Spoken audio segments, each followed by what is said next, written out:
Hey everyone, I want to tell you about something that happened to me last fall. It was an ordinary evening and I was walking home through an old part of town.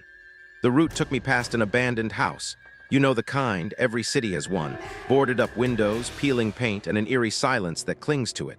I usually tried not to look at it, but that night something made me stop. In one of the windows, despite the nailed-up boards, I saw a faint light, like someone inside had lit a candle.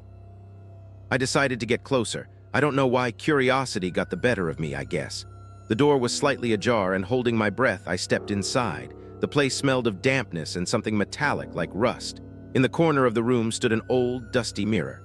The light I'd seen from outside came from a small candle burning right in front of it. I walked over and wiped the grime off the glass with my hand. That's when I saw my reflection, but something was wrong. My copy in the mirror didn't move with me. It just stared back and then it smiled. I stumbled back, my heart pounding like crazy. At that moment, the candle went out, plunging the house into darkness. I heard a rustle behind me, soft but clear, like someone was slowly stepping across the creaky floor. I turned around, but there was nothing, just blackness. I pulled out my phone, switched on the flashlight, and aimed it at the mirror. My reflection was gone.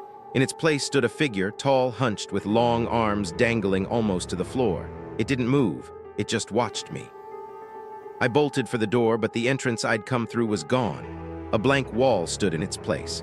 The footsteps behind me grew louder, closer. I ran deeper into the house, tripping over old boards until I stumbled upon a back exit. I burst outside, not daring to look back, and kept running until I got home. I locked the door, collapsed on the couch, and realized I was still clutching my phone. With shaky hands, I opened the news and froze. That abandoned house, it turns out, had been linked to missing people for years. The last case was just a day before I went in. They say the police found nothing but an old mirror in the corner, and that's it. I still don't know how I made it out, but every night when I look in the mirror at home, I swear I see something dark flickering in the reflection behind me, and it's waiting.